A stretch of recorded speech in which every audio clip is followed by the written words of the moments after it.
Olá, Carol. Olá, pessoal. Bom dia.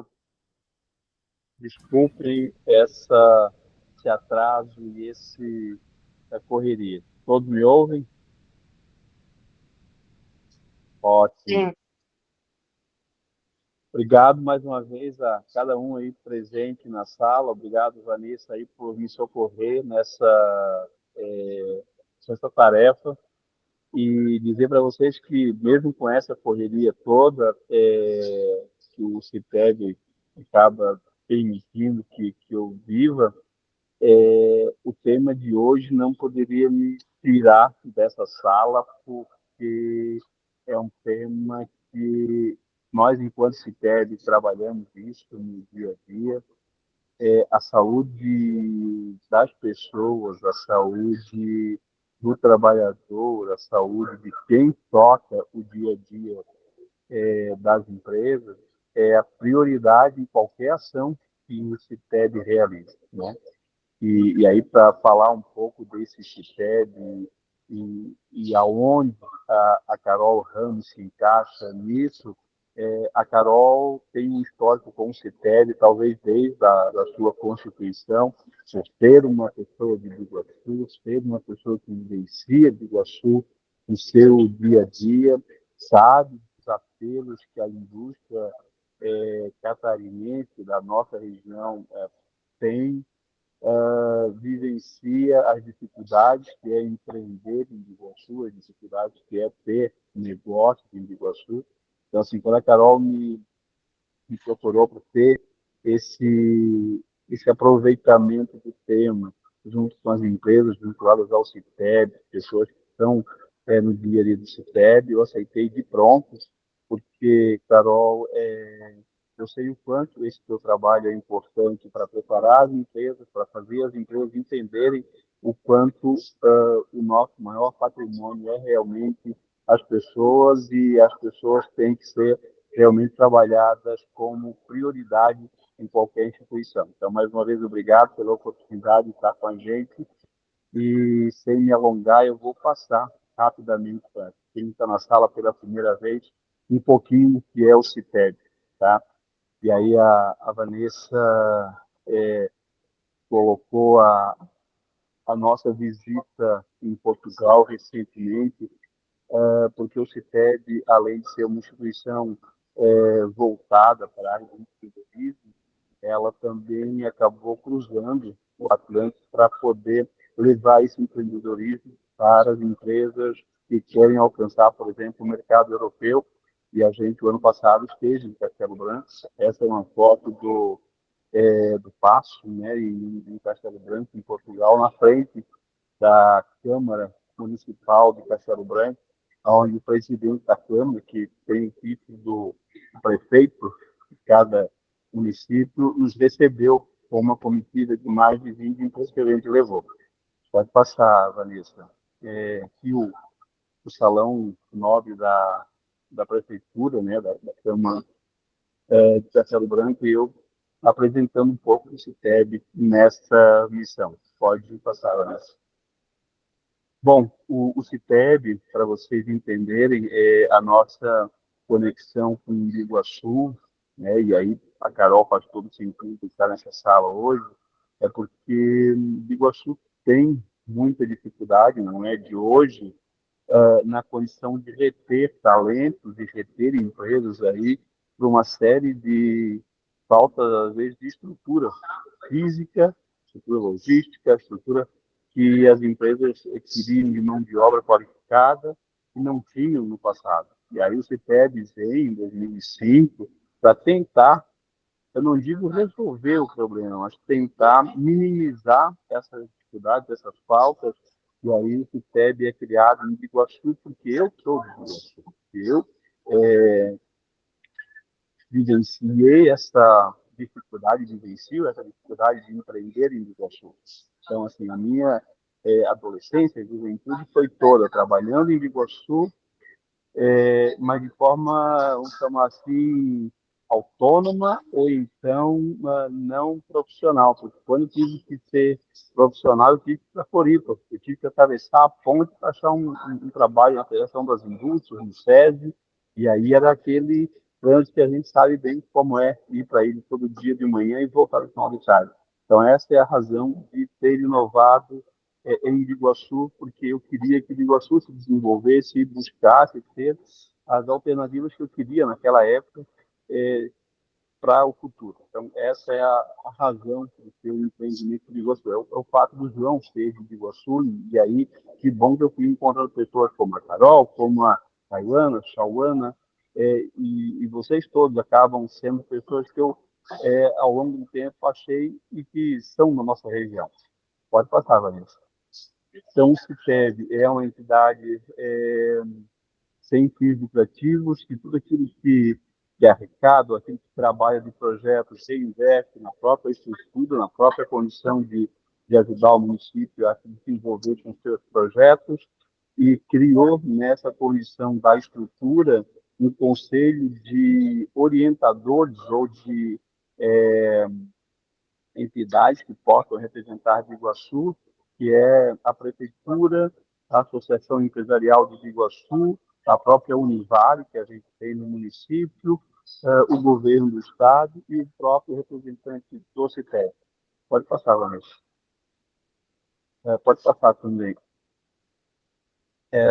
A nossa linha de atuação nesse cenário de 15 anos, ela basicamente está dividida nessas três áreas, que é ter um ecossistema de inovação que permita abrigar empresas aí no município, seja como uma incubadora, uma pré-incubadora, mas também com relação a co-work e outros serviços que a gente tem, criar a condição de fazer inovação aberta com as indústrias, e a gente faz isso desde 2008 com a Intelbras, por exemplo, mas sem nunca esquecer da inovação social, que é desenvolver o município naquilo que ele naturalmente dele, que é produtor rural, artesão, pessoas que trabalham no dia a dia com atividades que, teoricamente, a tecnologia não seria possível de alcançar, e a gente tenta levar a tecnologia para essas pessoas.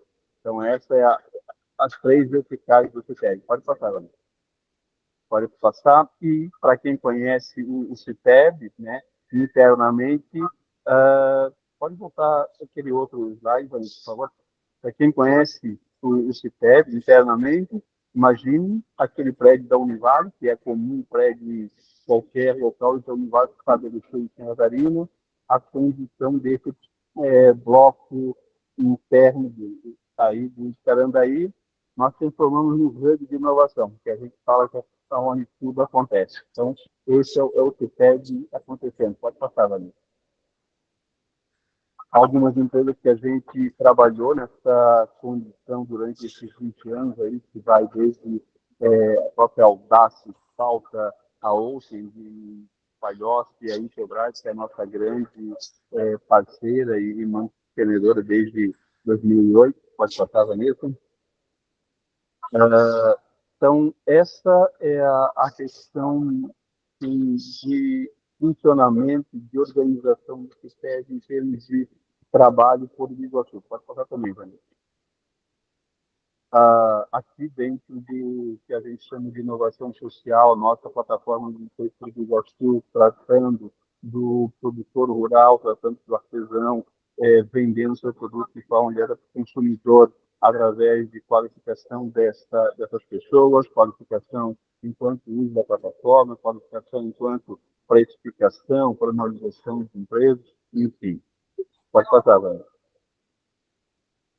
Aqui alguns dos serviços que a gente tem dentro desse hub, né, que vão desde o hosting até a questão de captação de recursos, serviço de apoio a escrever projetos, fazer network e fazer esse tipo de eventos, promover um webinar que traga um assunto assim, importantíssimo para as empresas, com profissionais como a Carol, que podem trazer informações dessas do dia a dia úteis para as empresas. Isso é um pouco o que a gente faz.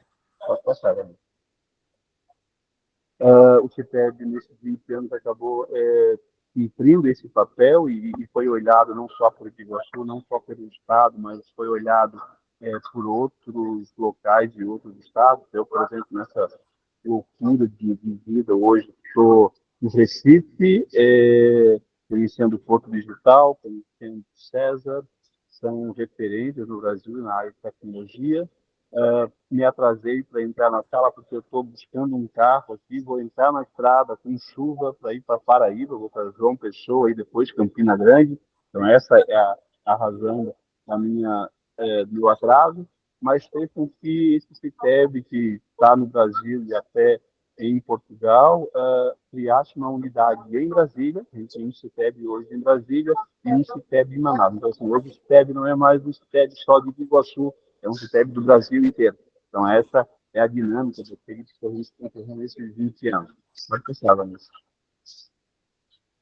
A questão de Portugal já falei, pode passar. Então, resumidamente, o que a gente tem enquanto CITEB, permitindo que a Carol faça esse trabalho belíssimo que está sendo feito, estivesse estar junto conosco, é nessa constituição de negócios que a gente fez há 20 anos atrás. Então, mais uma vez, perdoem pelo o atraso e pela a correria aí na entrada tardia, mas a minha ideia era exatamente permitir que a gente mantivesse a data, mantivesse o dia da palestra, dizer que esse é só um primeiro momento com a Carol. A gente pode depois ter outros momentos. A Carol vai estar falando com vocês agora durante o evento e eu não vou conseguir acompanhar porque vou pegar a estrada, mas tudo aquilo que vocês quiserem ir vai estar gravado e depois a gente pode ter momentos de conversa com a Carol, com o pessoal do CETEB, fico à disposição de vocês. Mais uma vez, perdoe-me e obrigado por a pergunta de cada um de vocês aí.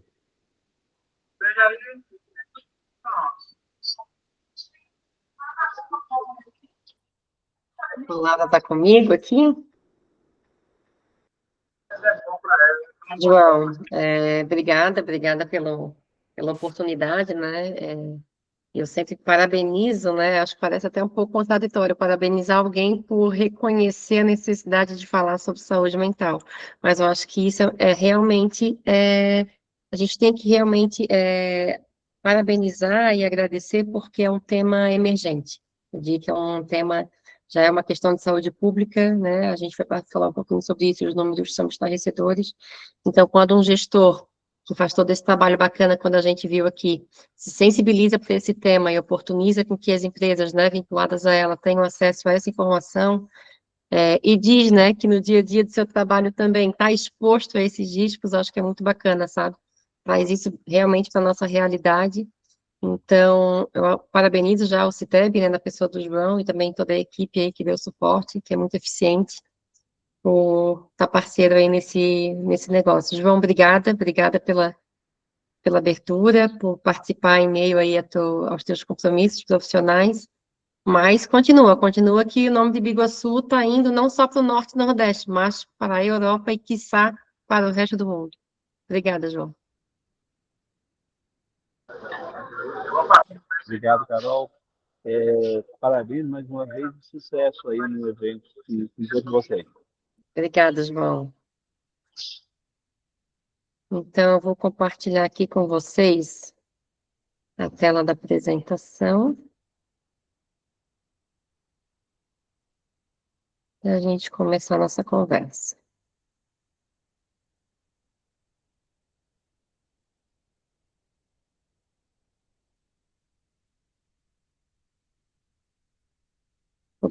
Todo mundo consegue ver já, né? Perfeito. Então, vamos lá, gente. O nosso tema hoje é sobre saúde mental, né, corporativa, que vem sendo trabalhada aí muito fortemente no último ano em questão da alteração da nova NR1, né? A NR1 é a norma mãe das normas técnicas, né, de saúde e segurança no trabalho, e devido a essa nossa realidade dos dias atuais em relação à saúde mental e tudo que a gente vai falar aqui, essa norma foi atualizada em 2024, que foi a última atualização. O ano passado ela começou a funcionar, já a ser cobrada em caráter educativo, né, dentro das empresas, e agora, a partir dos próximos 20 dias aí, 26 de maio, ela passa a ser obrigatória, né, então, é muito importante que a gente traga para a nossa realidade, para o nosso dia a dia, como que isso deve ser tratado dentro das empresas, né?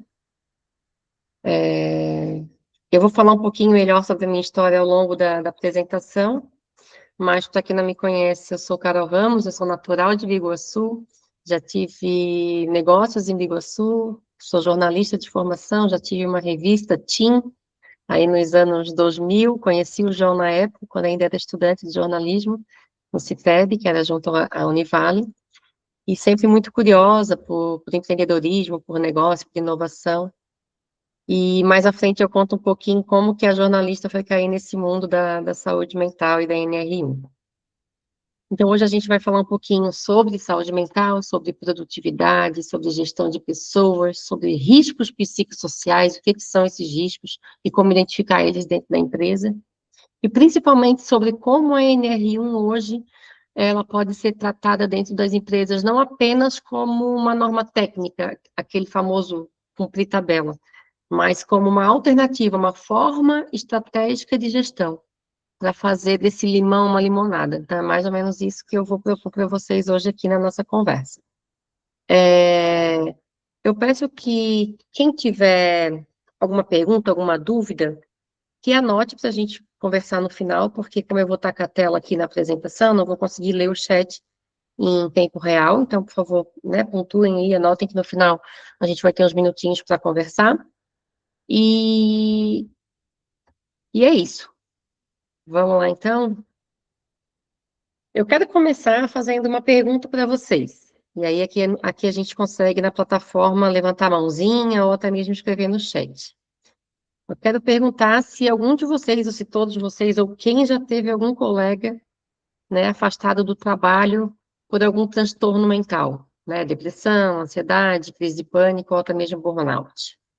Levanta a mãozinha aí, vamos ver se alguém...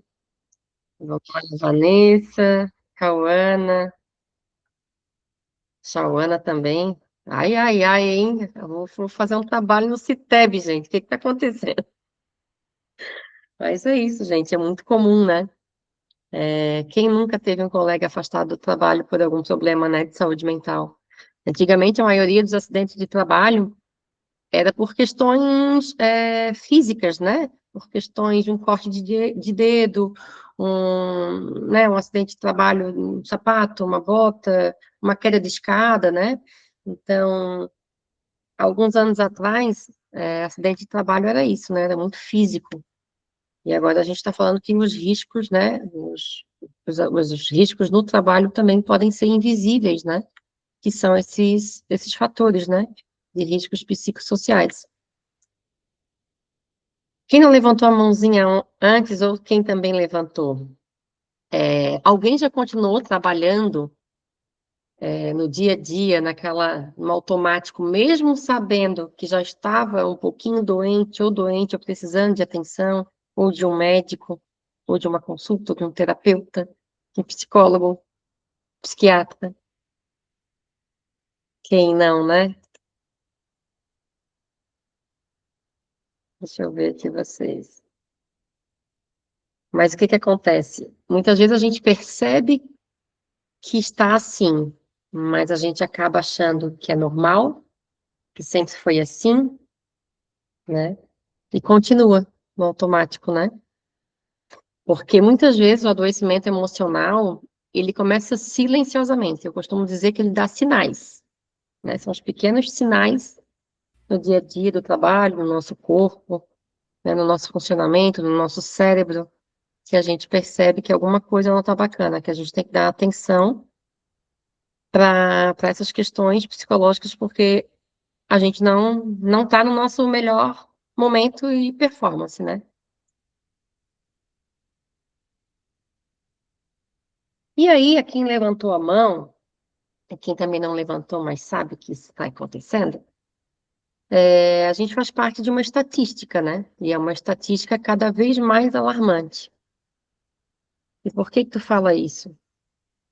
E aí a gente vem para esses números, e é quando as pessoas realmente começam a entender que falar sobre saúde mental nos dias de hoje não é luxo, não é luxo, é urgência, é necessidade, né? E os números, eles falam por si só, né?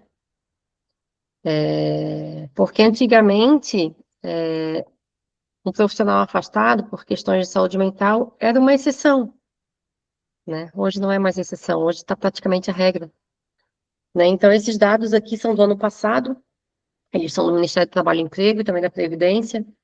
Então, nós tivemos mais de 576 mil afastamentos por transtornos mentais no ano passado. E aí, né, entra ansiedade, depressão, pânico e o ápice, que é o burnout. E aí, tu traz esse número, divide ele pelos dias que a gente tem dentro de um ano, e a gente chega à soma de 1.500 afastamentos por dia. Opa! 1.500 pessoas se afastam do trabalho todos os dias no Brasil. É muita gente, né? E aí, quando a gente para olhar também a questão previdenciária, a gente vê que de 4 bilhões que a Previdência paga anualmente por auxílios, né? 500 milhões são só em relação ao afastamento do trabalho por questões de saúde mental, né? Benefícios, capacidade temporária, permanente, enfim. Então, assim, esse ciclo da doença, ele vai muito além das paredes da empresa, né? Então, é por conta desses números que os riscos psicossociais precisam ser gerenciados. É por conta desses números reais que, sim, é obrigatório fazer essa gestão, né? Então, quando alguns empresários questionam e dizem, poxa, mais uma coisa para a gente ter que olhar, para a gente ter que fazer, não é? Claro que é difícil no dia a dia da gestão olhar para isso. A gente já tem tanto trabalho no dia a dia, mas quando a gente vê esses números, entende que, sim, isso é necessário, sim, a gente tem que fazer alguma coisa, senão o colapso vai chegar, né? E isso é uma responsabilidade compartilhada. Não é só do empregador, não é só do RH, não é do próprio funcionário sozinho. Então, assim, é um trabalho conjunto, um cuidando do outro, para que a gente possa tentar fazer essa gestão e diminuir esses números, porque o aumento anual está numa média de 15%. De 456 mil de 24, passou para 576 mil no ano passado, em 25. Então, está crescendo. Essas pessoas doentes estão cada vez mais presentes no dia a dia.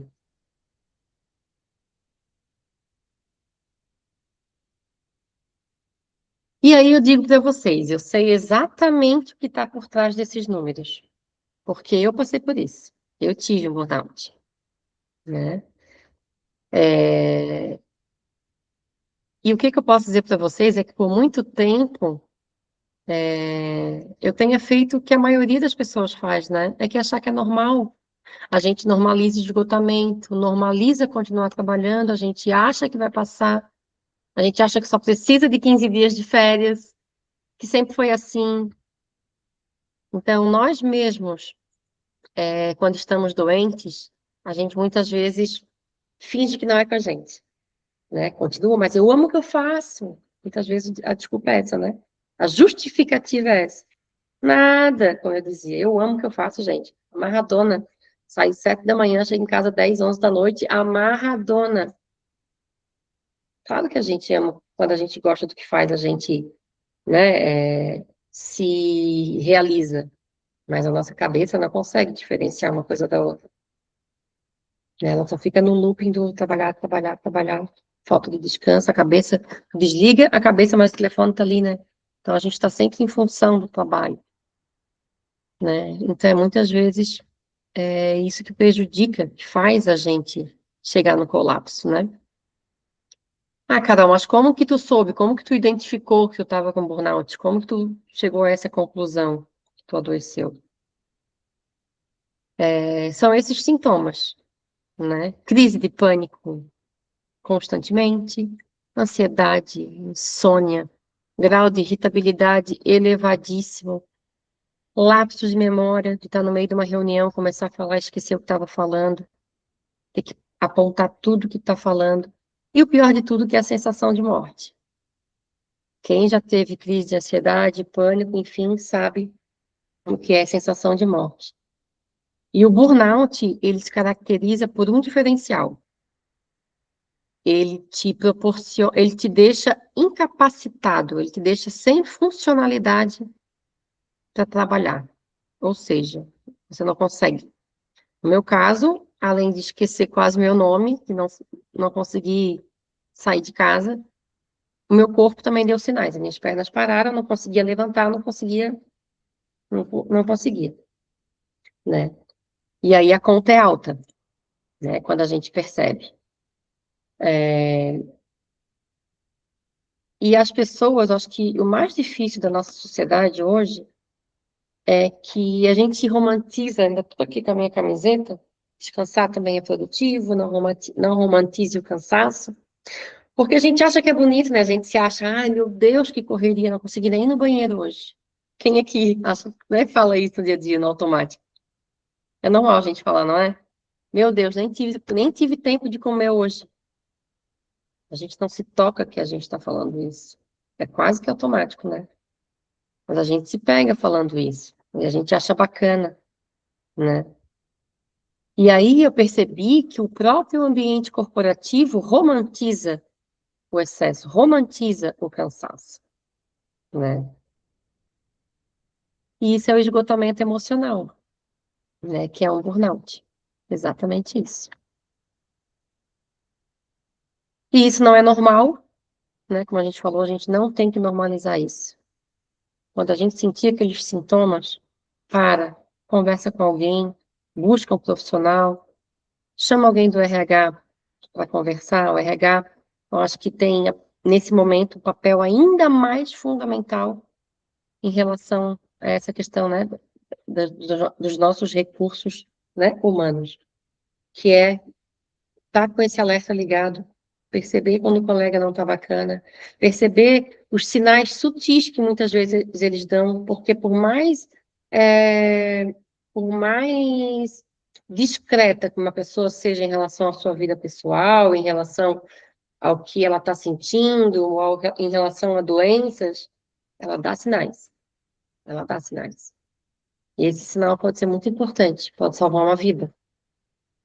Porque a mídia não fala, mas o índice de suicídio no Brasil também nunca esteve tão elevado. Isso é real. Principalmente na faixa ali dos 20, 35 anos. É surreal. Não é só real, é surreal. Então, assim, se a gente conseguir ter essa empatia de perceber, de estar atento, não precisa nem ser do RH, estou falando porque é a área, o setor da empresa que está sempre antenado a essas questões de pessoas. Mas se a gente estiver atento a esses sinais e conseguir, tipo, se um oi, se uma conversa, um chega aqui, vem conversar, salvar uma vida, a gente já fez a diferença. E muitas vezes pode ser a nossa própria vida, né? E foi nesse caminho, né, de recuperar, de restabelecer a minha saúde mental, a minha funcionalidade profissional, que eu descobri meu propósito hoje, né? Então, eu trabalhei mais de 20 anos com comunicação e marketing, trabalhei muito em empresas, né, no corporativo, com assessoria de imprensa, trabalhei também com a questão marketing político. E depois desse colapso, eu comecei a olhar, né, estudar sobre a mente, sobre o comportamento humano, sobre as normas técnicas, né, como a NR1, a NR17, que é sobre ergonomia. E a saúde mental está dentro de ergonomia, é um pilar da ergonomia, né? Fiz uma especialização em ergonomia, me certifiquei em análise de riscos psicossociais. E eu cheguei à conclusão de que o adoecimento organizacional, ele não começa na pessoa.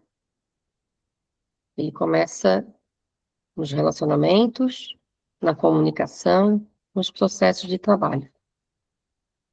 Então, eu comecei a me dedicar a esse mundo e a ter esse novo propósito, né?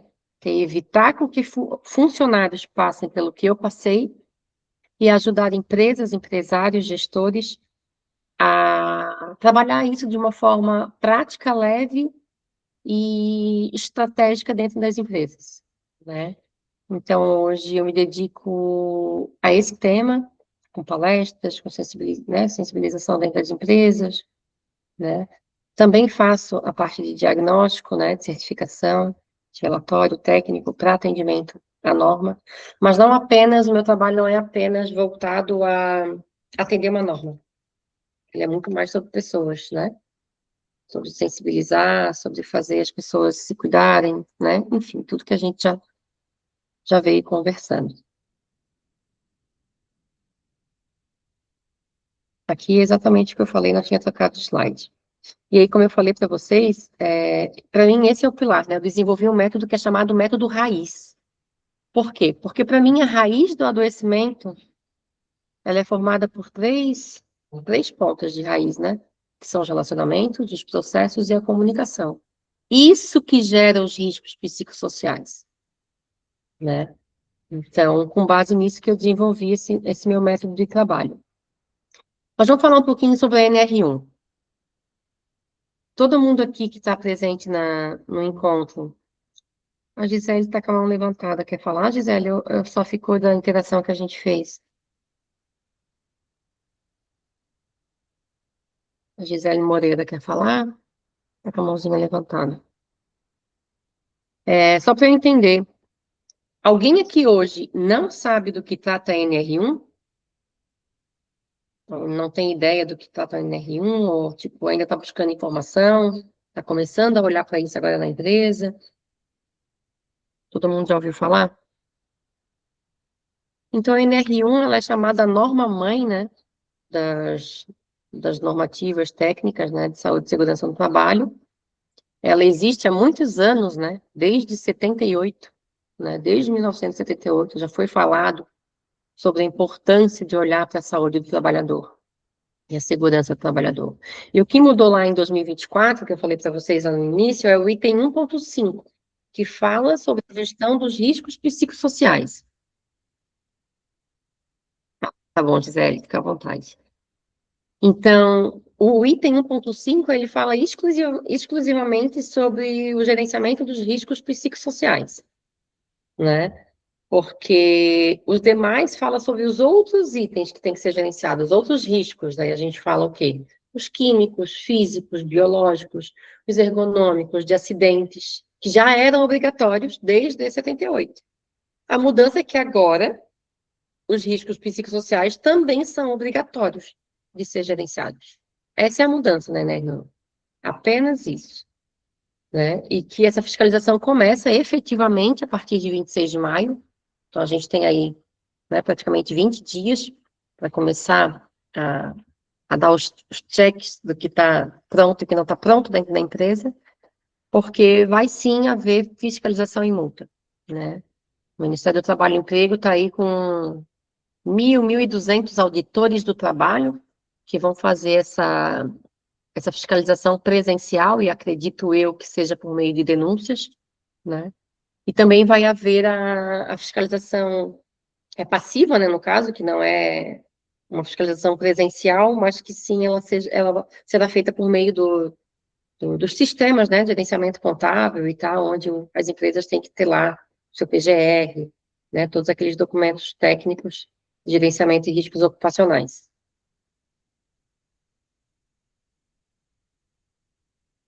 Mas o que são esses tais riscos psicossociais? Né? Vamos falar sobre esses riscos, né? Sobrecarga, acúmulo de funções. Ah, mas toda empresa tem isso. Não. Aí a gente tem que ver o nível, né? Quando você acumula funções ou tem desvio de função, é mais do que você está lá no memorial descritivo, na descrição funcional da sua função. Quando você está fazendo mais coisas do que a sua função exige no papel, está lá no seu contrato de trabalho, é uma sobrecarga, um acúmulo de função. Pressão excessiva por metas. Não é que não pode ter meta, principalmente comercial. Trabalha com meta. Né? Mas a pressão é excessiva. O cara vai para casa, não dorme, pensando que amanhã é o último dia útil do mês. Eu tenho que vender mais um carro. O cara nem dorme, já acorda pensando que ele tem que vender mais um carro. Isso afeta a saúde mental dele. É uma pressão excessiva, né? Assédio moral e sexual, às vezes as pessoas acham que não existe, mas assédio sexual existe muito, mas o moral nunca esteve tão em evidência. E aí, eu até fiz um post ontem nas minhas redes sociais sobre o filme O Diabo Veste Prada 2. Alguém aqui que está na live já assistiu? Está no cinema? Cara, esse filme, ele é assim, ó, ele é exatamente, ele mostra exatamente o que é assédio moral.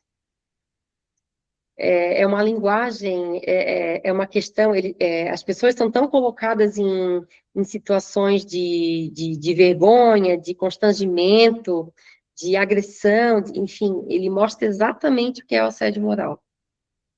Então, super recomendo para quem não assistiu ainda, assistir esse filme Diabo Veste Prada 2.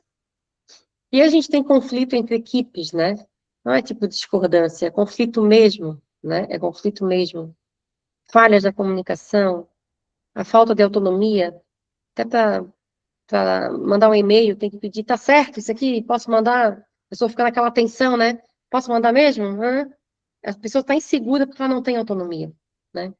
Liderança tóxica, e aí é porque a palavra tóxica acaba ficando pesado, mas tem liderança que é realmente despreparada para lidar com pessoas, né?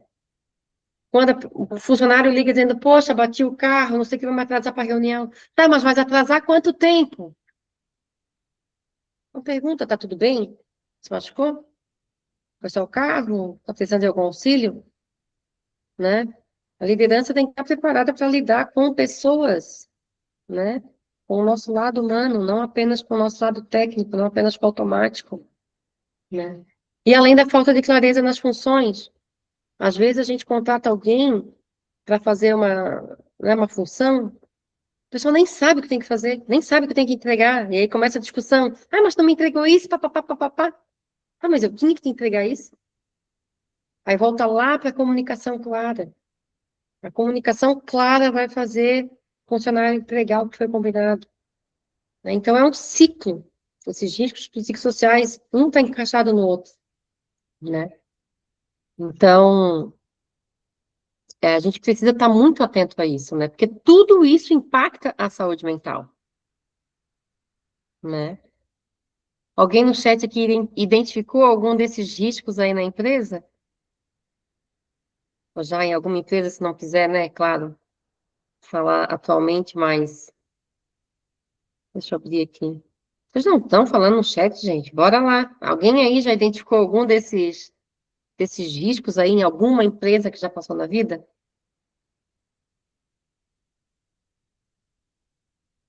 Será que tá on aqui o chat? Bora lá, gente. Responde aí para mim, para saber se está funcionando. E aí, o mais importante é que a NR1 não avalia a pessoa, ela avalia o ambiente. Como assim? O que eu escuto de resistência de muitos empresários? Ah, Carol, mas a maioria não adoece aqui dentro. Adoece em casa, né? Uma discussão com a mulher, uma separação, às vezes está passando por um divórcio, uma crise financeira. Não, tudo bem. Claro que pode acontecer do funcionário adoecer em casa por outro motivo. Claro que pode. Só que agora a empresa obrigatoriamente tem que comprovar que ela faz essa gestão. Logo, por eu fazer tudo isso, ele não adoeceu aqui dentro. Entendeu? Os riscos existentes no ambiente de trabalho, aqueles que a gente viu no slide anterior, são que causam esses, esses adoecimentos, esses transtornos mentais. Mas o transtorno mental pode ter acontecido em casa por questões pessoais? Pode. E para provar isso, a empresa tem que fazer esse gerenciamento e estar lá com esse relatório dentro do PGR, ou da EP ou da ET, esse gerenciamento dos riscos psicossociais. Aí sim, a empresa vai provar que, ó, eu faço esse gerenciamento, tá aqui as provas, lista de presença, palestra, foto, tal, tá todas as evidências aqui. Então, é muito pouco provável que ele tenha adoecido aqui dentro. Ele pode ter adoecido fora questões pessoais. Pode, mas a NR1, por isso que a NR1 exige isso. O empregador tem que provar que faz esse gerenciamento, logo, o adoecimento, né, o transtorno mental pode não ter sido gerado dentro da empresa. Entendido? Alguma dúvida até aqui em relação aos riscos? A avaliação do ambiente e não da pessoa.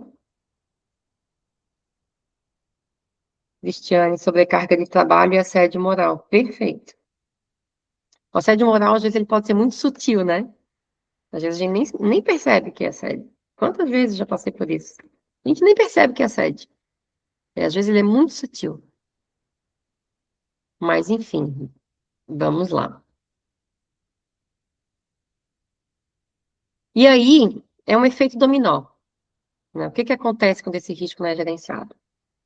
A comunicação falha, relacionamentos tóxicos, o clima péssimo, que já te dá ataque cardíaco antes de sair para trabalhar, pensando que chega lá já te dá um frio na espinha de ter que ir para aquele ambiente, não é? Tomara que vocês não passem por isso. Tomara que vocês não passem por isso.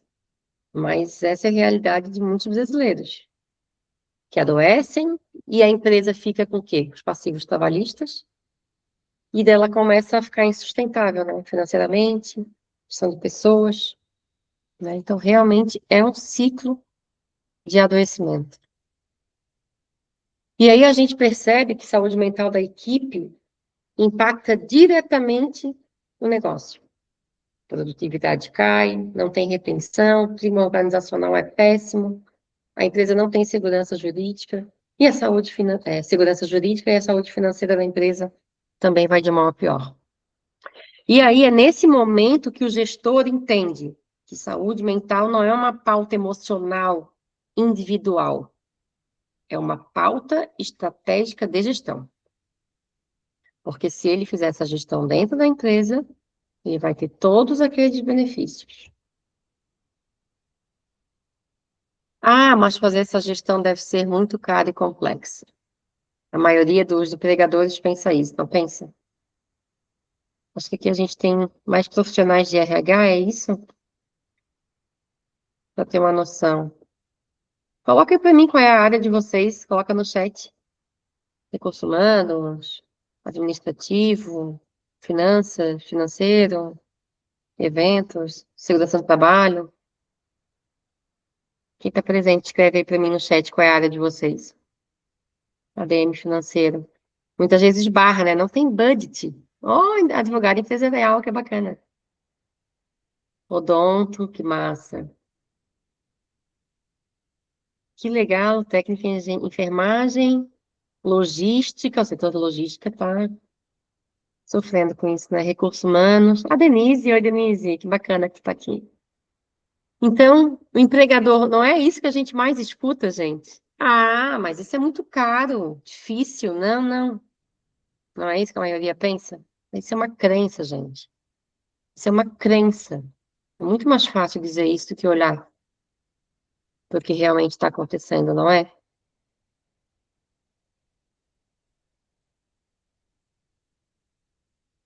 E aí a gente tem que responder o quê? Que caro para a empresa são os atestados que a gente paga para a pessoa não vir trabalhar.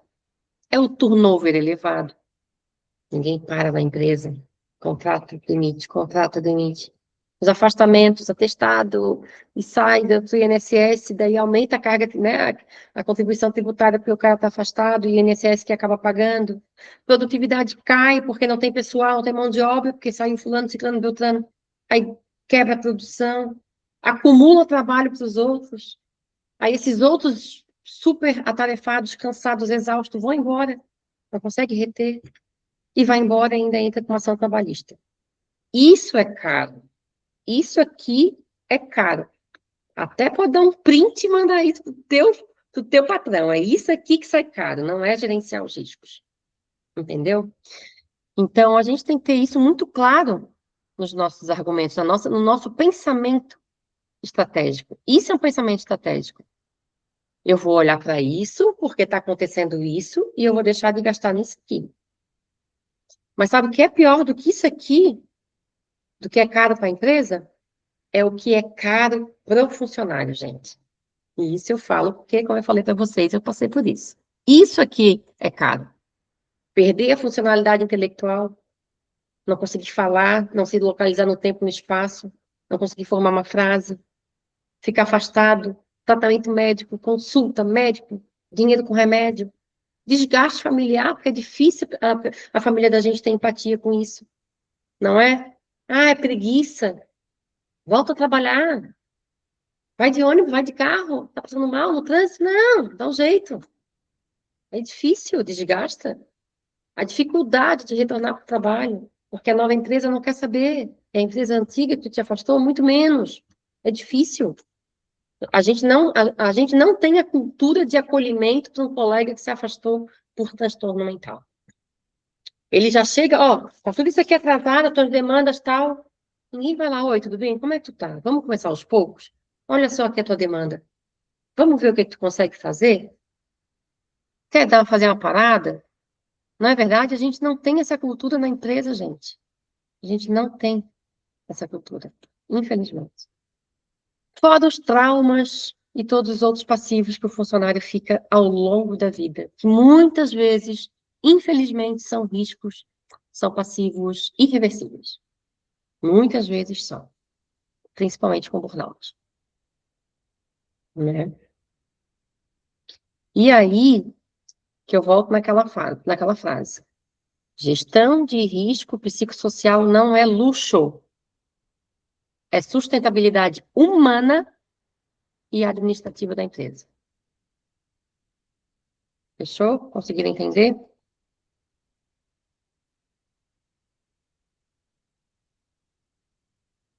E aí, já indo aqui para o final da nossa apresentação, vamos só um pouquinho falar da prática. Ah, Carol, como que a minha empresa tem que fazer isso? Como que eu vou fazer essa gestão?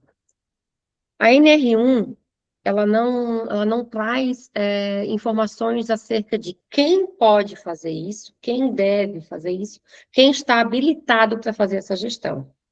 Ela só diz que tem que ser um profissional com nível superior das áreas de saúde e segurança do trabalho, ergonomia, médico, engenheiro, psicólogo do trabalho e profissionais de saúde e segurança, não lembro se eu falei, e profissionais de saúde e segurança do trabalho.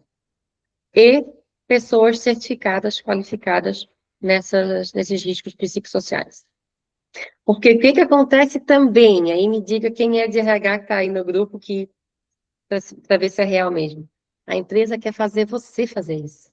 Ah, mas o meu RH pode fazer. O RH faz. Não, o RH pode acompanhar. A partir daqui, ó, mapear, avaliar e classificar, o RH não tem condições de fazer. Isso aqui exige método, metodologia, escala de classificação de risco, normas técnicas, ISO, né, níveis de probabilidade, severidade. Um profissional dentro da empresa não vai ter esse conhecimento, não dá para exigir isso. Ele pode fazer o quê? O 4 e 5 ali, que é o plano de ação, executar o plano de ação, monitorar esses dados, né, com os indicadores ali mês a mês, para ver se baixou o número de atestados, né, se baixou o número de afastamentos, né? Mas ele não tem como fazer esse diagnóstico. Ele não tem técnica, ele não tem metodologia. Então, logo, isso não vai ter nenhuma validade jurídica, né? Temos aqui uma advogada empresarial, né? Confirma para mim. Um relatório, um laudo feito por um funcionário, sem metodologia, sem critério, não vai ter validade jurídica nenhuma.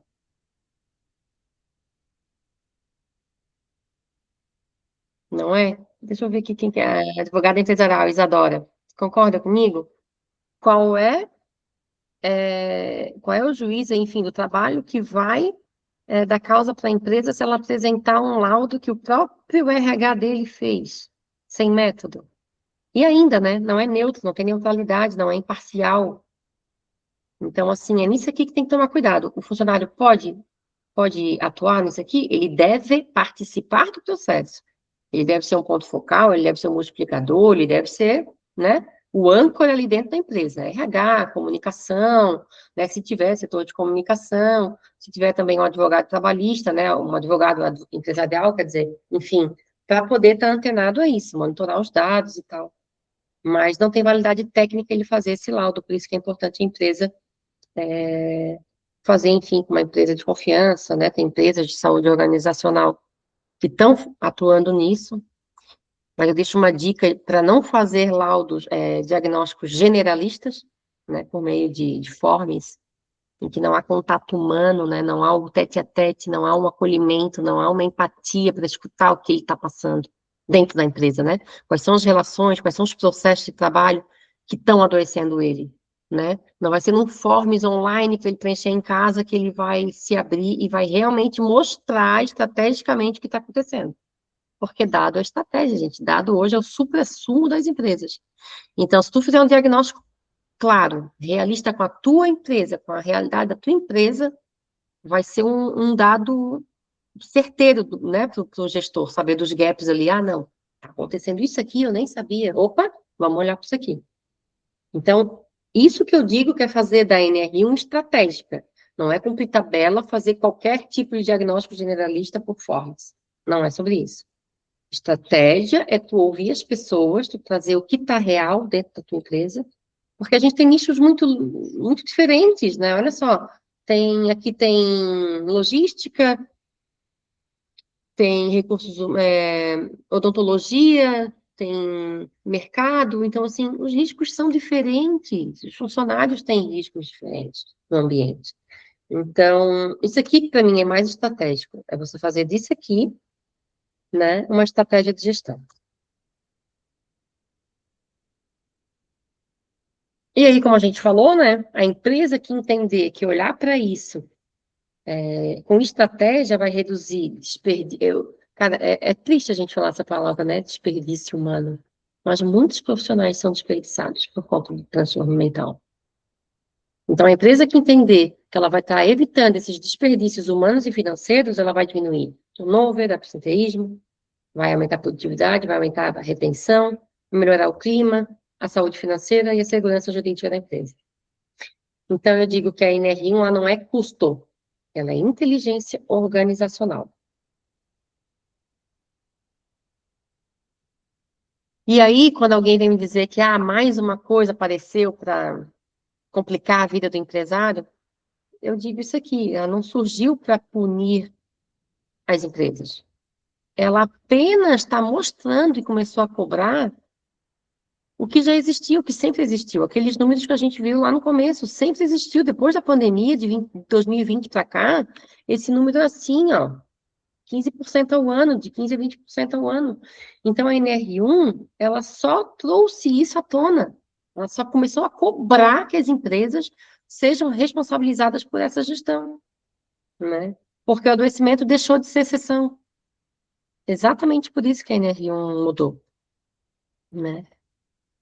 E aí, finalizando aqui a minha apresentação, eu pergunto para vocês, se um auditor do trabalho aparecesse para fazer uma fiscalização na sua empresa hoje, você teria evidências para provar que esses riscos psicossociais estão sendo gerenciados?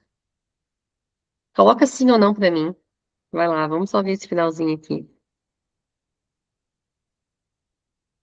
Sim, Carol, advogada trabalhista de escritório Isadora. Isidora? Isadora, Isadora. Ah, bacana. Parte contratual, super importante. Super importante. Ter atenção nessa parte contratual, né? Importantíssimo. E outra coisa, Isadora, em falando em contrato, a, a empresa não é responsável só pelos funcionários CLT, tá? Isso é muito importante. Quem trabalha com PJ, e acredito que daí, né, quem é da área jurídica deve pegar muito contrato de prestação de serviço para fazer, enfim, para corrigir, enfim. A empresa também pode ser corresponsável pelo adoecimento do prestador de serviço, se houver recorrência. Vamos supor, corretor de imóveis. Ele tira nota todos os meses. Então, é mais fácil, é mais seguro para a empresa colocar esses corretores terceiros nessa gestão do que não colocar. Porque se ele adoece, perde emprego, não consegue trabalhar, perde funcionalidade, vai se afastar, ele consegue provar que ele tinha vínculo empregatício com a empresa. E aí, se a empresa fizer essa gestão e tiver lá o nomezinho dele na lista de presença, ó, minha empresa fazia essa gestão. Conseguiram entender como que a segurança jurídica entra nisso? Bacana, né, Isadora? As pessoas também têm que saber, na empresa tem que pensar sobre isso. Contrato PJ que tenha recorrência, a empresa também é corresponsável por esse cara. Então, bota ele também na avaliação. Perfeito? Eu vou deixar aqui o espaço para a gente conversar um pouquinho. Quem quiser fazer alguma pergunta, ficou com alguma dúvida, eu deixo aqui um QR Code. Peço gentilmente que vocês acessem para eu conhecer um pouquinho mais da empresa de vocês. E também, quem responder vai ganhar como bônus um modelo de pré-avaliação organizacional. Como eu falei, né? Os diagnósticos não devem ser generalistas, nem devem ser feitos apenas por formas, né? Deve ser feito ouvindo as pessoas. Mas eu vou mandar para vocês um modelo de pré-avaliação organizacional. Geralmente a gente usa formas para empresas acima de 100 funcionários, daí é humanamente impossível ouvir todos, né? Mas a gente daí atende, faz por amostragem, e quando o empregador quer realmente que todos respondam, aí sim a gente passa um forms. E também vou passar para vocês um checklist inicial de riscos psicossociais, de como identificar isso na empresa. Ok?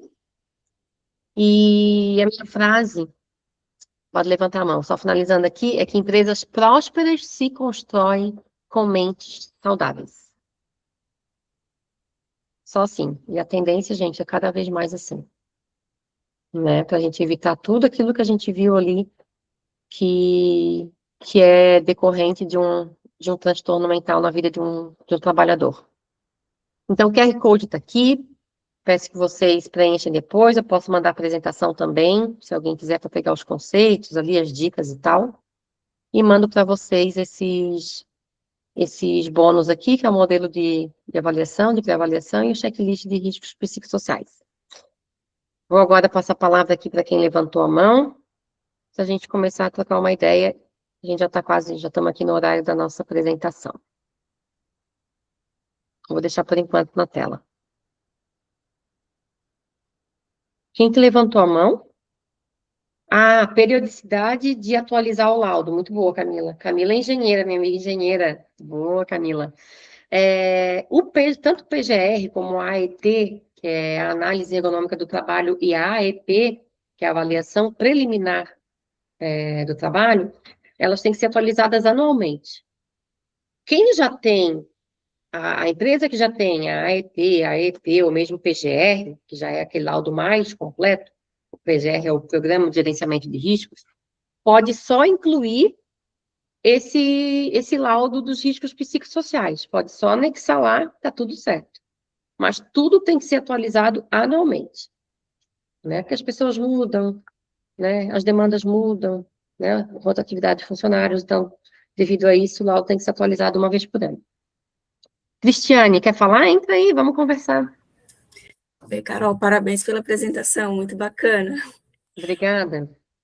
O que eu estou vendo hoje, assim, né, é que as empresas elas estão bem confusas, porque o mercado está sendo oferecido muitos entendidos de NR1, que na verdade não apontam isso que tu apontou. A empresa ela tem que fazer uma análise ergonômica preliminar.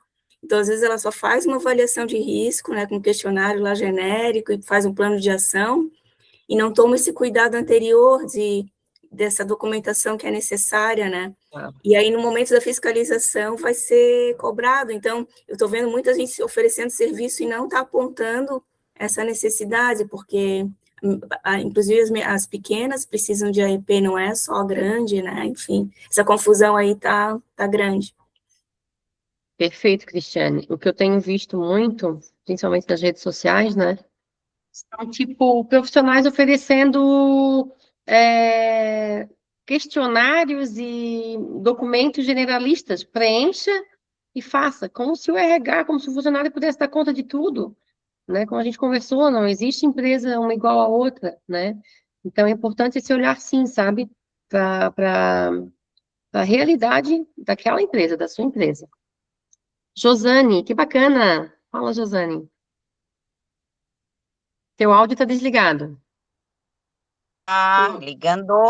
Isso, Oi, bom gente, dia. bom dia. Parabéns, Carol Ramos, pela explanação. Eu sou professora, né? Então, é, é muito complicado dentro da nossa área todas essas questões, né? Sim. Eu acredito que estamos num caminho importante.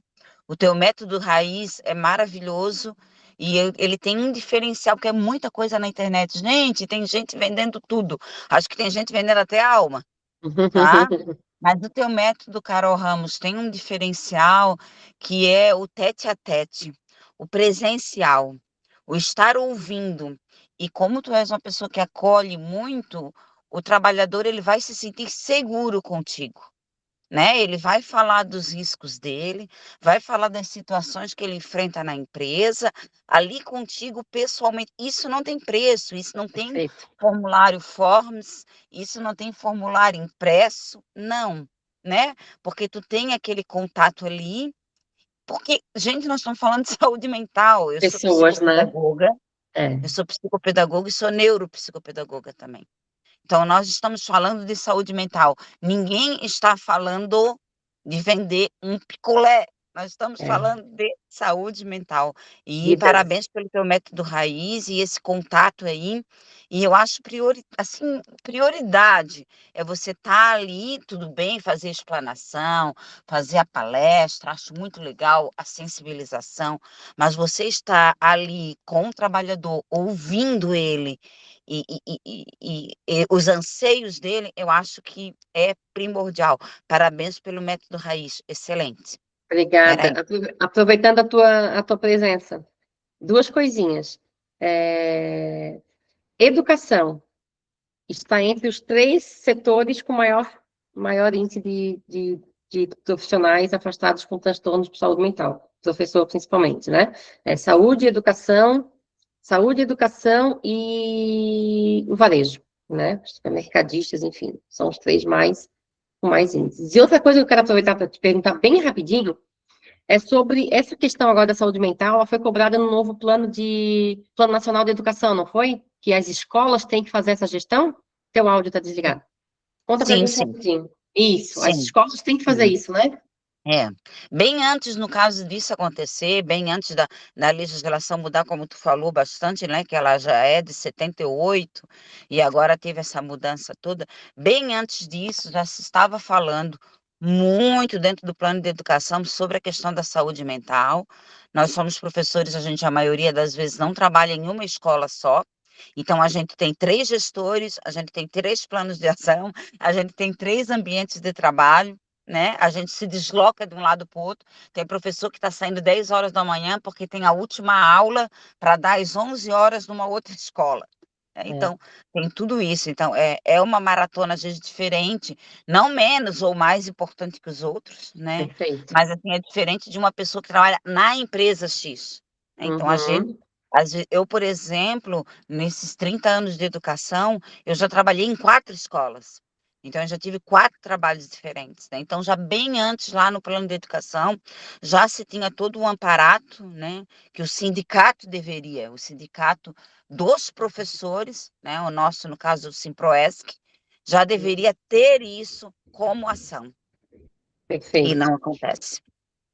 Perfeito. O número de professores afastados está aumentando muito. Eu não tenho dados aqui, né? Porque o nosso trabalho hoje não era voltado à educação, mas a gente vai fazer, até a gente convida para a gente fazer um trabalho voltado para a educação, coordenadores, gestores, né, diretores de escola, para a gente fazer um trabalho com eles, porque esse número está aumentando, assim, está bem complicado.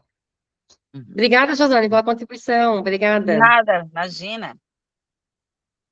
Mais alguém, gente, quer fazer alguma pergunta? Eu agradeço a todos pela participação. Eu deixo aqui minhas redes sociais, para quem ainda não me segue, Carol Ramos Consultoria. Cris, quer falar mais alguma coisa? Não? Eu deixo aqui minhas redes sociais, caso alguém queira fazer alguma pergunta, enfim, convidar para ir na empresa, falar sobre o assunto, ou até mesmo tirar dúvidas sobre o diagnóstico, o método que eu uso. Me segue, Carol Ramos Consultoria, e aí é o site, o Instagram e o LinkedIn.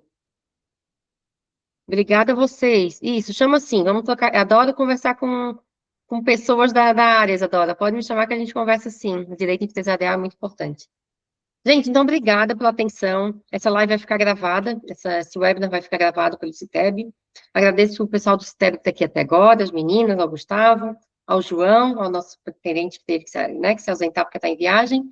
Mas deixo aqui o meu agradecimento a todos os participantes, a todo mundo que se sensibilizou ao tema, que é importantíssimo. E aguardo vocês responderem ao questionário que participou e fico à disposição nas redes para a gente continuar a trocar uma ideia, enfim. Tá bom, gente? Uma ótima tarde de quinta-feira para todo mundo, ótimo almoço e a gente se fala. Obrigada. Obrigada, um abraço. Tchau, tchau. Obrigada, meninas. Obrigada.